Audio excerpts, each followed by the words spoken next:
Hello दोस्तों, आपका फिर से स्वागत है आपके अपने इस यूट्यूब चैनल एजुकेशन हब में।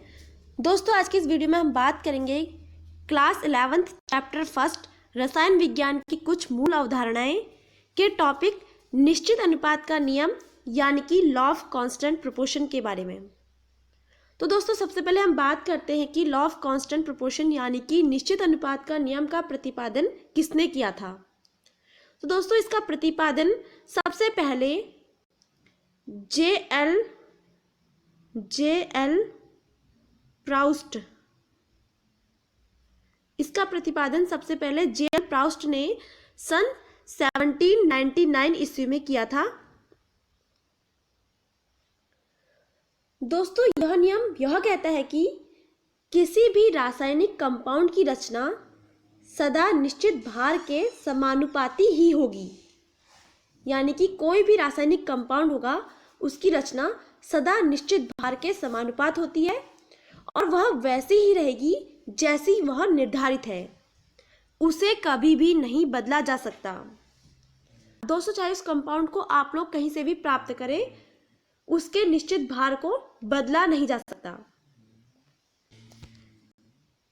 या फिर इसकी परिभाषा हम ये भी कह सकते हैं कि इस नियम के अनुसार यौगिकों में उपस्थित प्रत्येक परमाणु का भार के अनुसार अनुपात समान रहता है, चाहे यौगिक को विभिन्न स्रोतों से प्राप्त किया जाए।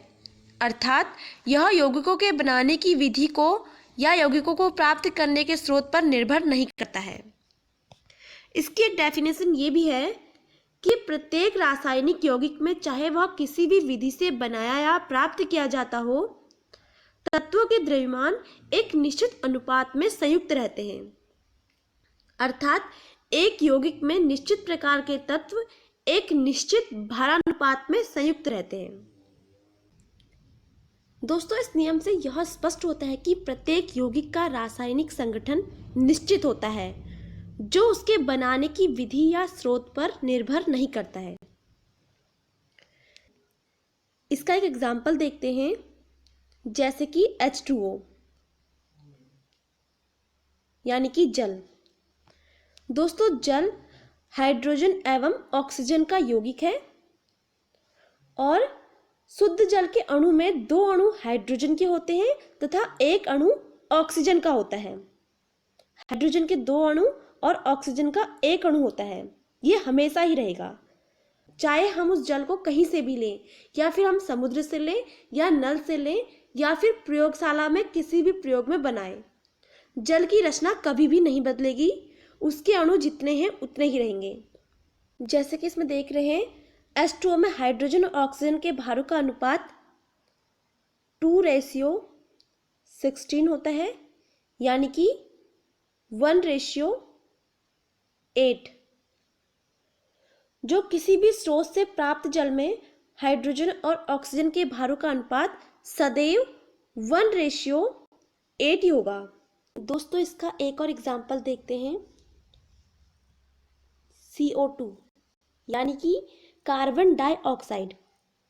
दोस्तों, कार्बन डाइऑक्साइड कार्बन तथा ऑक्सीजन का यौगिक है और कार्बन डाइऑक्साइड में C और O के भारों का जो अनुपात होता है, C और O के भारों का अनुपात,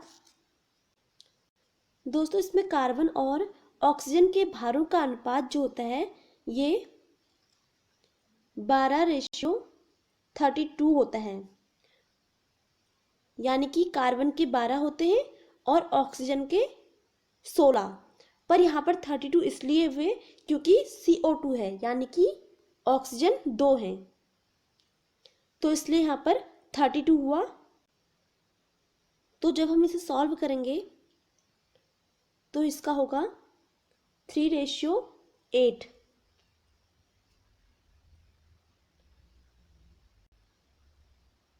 तो हमें कह सकते हैं कि CO2 में C और O के भारों का अनुपात 12:32 होता है, 12:32 होता है, यानी कि 3:8। और किसी भी विधि द्वारा प्राप्त CO2 में C तथा O के भारों का अनुपात सदैव 3:8 ही होगा। तो हम ये कह सकते हैं कि किसी भी विधि द्वारा CO2 में C तथा O के भारों का अनुपात सदैव 3:8 होता है। अगर हम लोग उस कार्बन को वायु में जलाकर कैल्शियम कार्बोनेट को गर्म करके अथवा सोडियम कार्बोनेट पर तनु हाइड्रोक्लोरिक अम्ल की अभिक्रिया से प्राप्त करें तो तीनों विधियों से प्राप्त CO2 का विश्लेषण करने पर हमें यह ज्ञात होगा कि इनमें कार्बन व ऑक्सीजन द्रव्यमान की दृष्टि से 12:32 एवं 3:8 के अनुपात में ही संयुक्त रहता है।